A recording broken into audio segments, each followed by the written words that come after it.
2019 में चेन्नई शहर पूरी तरीके से सूख गया था।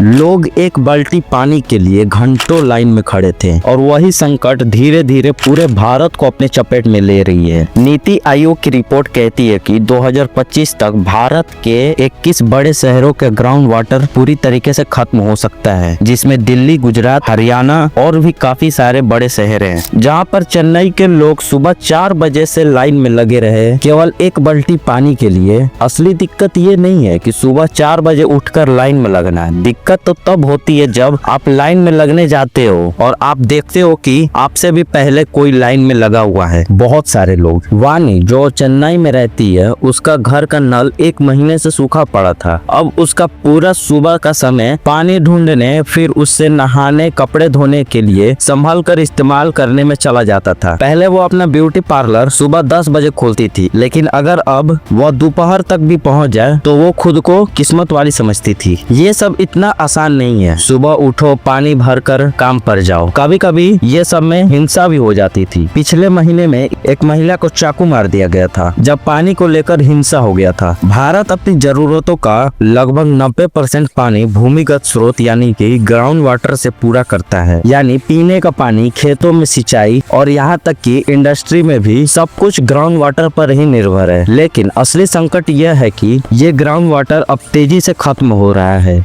सेंट्रल ग्राउंड वाटर बोर्ड के अनुसार भारत के कई क्षेत्र डेंजर जोन में आ चुके हैं, जिसका मतलब होता है कि जितनी तेजी से हम ग्राउंड वाटर से पानी खींच रहे हैं, उतनी तेजी से ग्राउंड वाटर रिफिल नहीं हो पा रहा है। और खेतों में भी ऐसे फसलें ज्यादा हम उगा रहे हैं जो पानी को बहुत ज्यादा पीते हैं, जैसे कि चावल और गन्ना। आपको जानकर हैरानी होगी कि 1 किलो चावल उगाने में लगभग 3000 से 5000 लीटर पानी की जरूरत होती है और गन्ना के लिए उससे भी ज्यादा। और इसका नतीजा अब सामने आने लगा है। गर्मी आते ही भारत में पानी जैसे कि मानो सोने की तरह कीमती हो जाता है। देश में पूरी दुनिया की 18% आबादी रहती है, लेकिन हमारे पास जल जरूरत का केवल 4% ही है।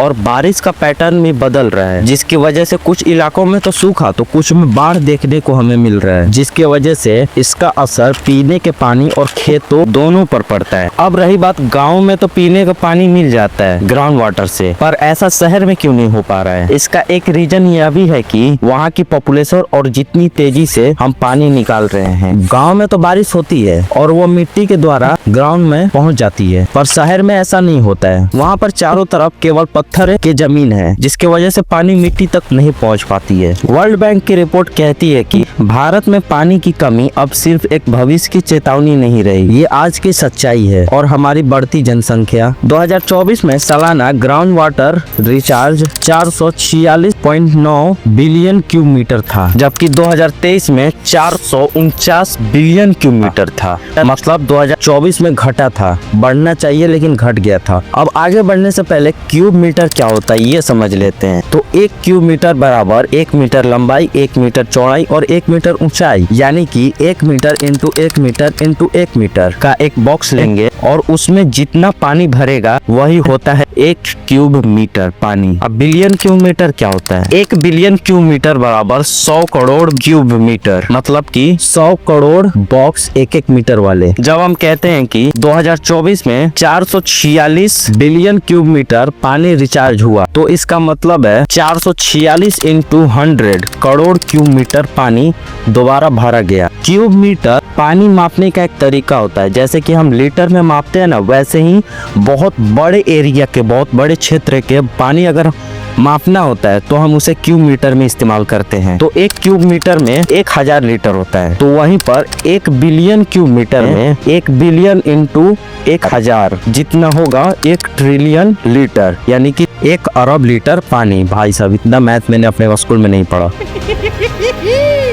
अब वापस आते हैं। इसके अनुसार जितना पानी निकाला जा सकता था वो अभी थोड़ा घटा है। 2023 में 407 बिलियन क्यूब मीटर घटा है, जबकि 2024 में 406 बिलियन क्यूब मीटर हुआ है। हालांकि 2023 की तुलना में 2022 के मुकाबले पानी का स्थिति बेहतर थी, लेकिन 2023 में जो गिरावट आई है वह चिंता का कारण है, जबकि उस साल अच्छी बारिश भी हुई थी। अब जब चुनाव आता है तो हर नेता बताता है कि मंदिर, मस्जिद, जाति, धर्म लेकिन कोई नहीं पूछता कि पीने का पानी कब मिलेगा। मीडिया डिबेट करती है बॉलीवुड, टीआरपी जैसे खबरों पर, लेकिन देश में असली संकट पर कोई नहीं चर्चा करता है। लेकिन कोई नेता ये नहीं कहता है कि अगले 5 साल में हम हर घर तक पीने का साफ पानी पहुंचाएंगे। क्यों? क्योंकि शायद ये मुद्दा वोट ही नहीं दिलाएगा। water.org की रिपोर्ट कहती है कि आज भी करोड़ों लोगों के पास पीने का साफ पानी नहीं है। सरकार जल शक्ति अभियान जरूर बनाती है, लेकिन उसका जमीनी स्तर पर असर कम दिखता है। बताओ क्या समस्या है? समस्या यहाँ पे पानी की बहुत बड़ी दिक्कत है।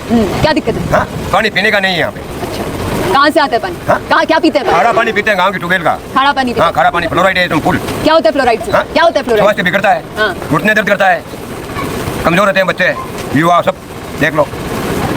पानी की समस्या में औरतें ज़्यादा ले जाती हैं और मर्द भी ले जाते हैं पानी। समस्या दिन में इतनी कड़ी धूप में भी पानी लेकर जाना पड़ता है सर पे। तुम्हारे वो घरों में आ जाए तो अच्छी बात है। तुम्हारी पढ़ाई भी इफेक्ट होती है इससे? पढ़ाई पे तो होता ही है हमें, फर्क पड़ता है? पड़ता तो बहुत है। और जो पानी ले जाते हैं उससे कुछ खराबी दांतों में, जोड़ों में? पीले हो गए? सबके पीले हो गए यहाँ पे? ज़्यादातर देख लो बच्चों के देख, आप इनके देख। खेती के लिए जो पानी जाता है वो यही जाता है? खेती के लिए पानी ही नहीं ना है। अच्छा, अब मेरे को ये बताओ, वो जो नहर आई है इंदिरा गांधी, वो यहाँ पहुंची? हाँ, वो पानी पहुँचा तो है, मगर वो 18 दिन या 20 दिन के अंतराल में पानी देते हैं, वो भी 20-30 घरों में पानी पहुँचता है। बस इस आगे पानी नहीं जाता है। कितने घर है यहाँ पे? घर तो ये हो गए गाँव में 400 घर। 400 में से बस 20 घरों में पानी पहुंचा? 20-30 घरों में इधर इसमें और 10-20 घरों में उस बाद में 400 घरों में 50 घरों में लॉकडाउन साइड में हाँ। बस।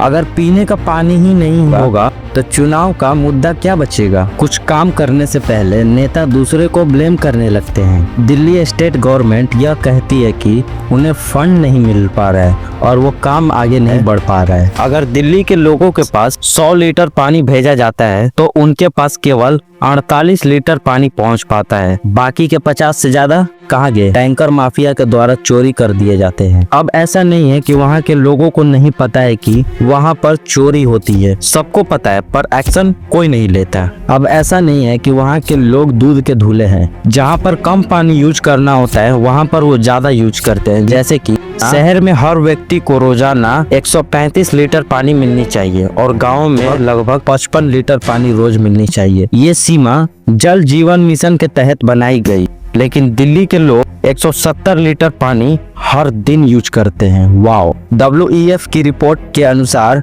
आने वाले 2 वर्षों में भारत में जल संकट सबसे बड़ा पर्यावरणीय खतरा बन सकता है। अगर हमने समय रहते कुछ नहीं किया तो भारत का बड़ा हिस्सा 2023 तक डे 0 की स्थिति पे पहुंच जाएगा। डे 0 वह दिन है जब शहर के नलों में एक बूंद पानी भी नहीं आएगा। नासा ग्रेड्स के रिपोर्ट में इसमें इंडिया का नक्शा धीरे धीरे लाल होता जाता है, यानी कि जमीन के नीचे पानी खत्म हो रहा है। इस मैप में जो आप रेड और ऑरेंज रंग देख रहे हो वह पानी की कमी का स्तर बता रहा है। लाल रंग यह दर्शा रहा है कि उस इलाके में बहुत अधिक मात्रा में जमीन के नीचे का पानी खत्म हो चुका है, यानी कि ग्राउंड वाटर क्राइसिस बहुत ज्यादा है। और ऑरेंज रंग इसका मतलब यह है कि वहाँ पर मीडियम लेवल की कमी है। पानी की तो कमी हो रही है लेकिन अभी भी पूरी तरीके से खत्म नहीं हुआ है। और हल्का पीला ये दिखा रहा है कि वहाँ स्थिर अभी थोड़ा बेहतर है या सुधारा जा सकता है। यह मैप यह बताता है कि 2002 से अब तक भारत के कौन से हिस्से में जमीन के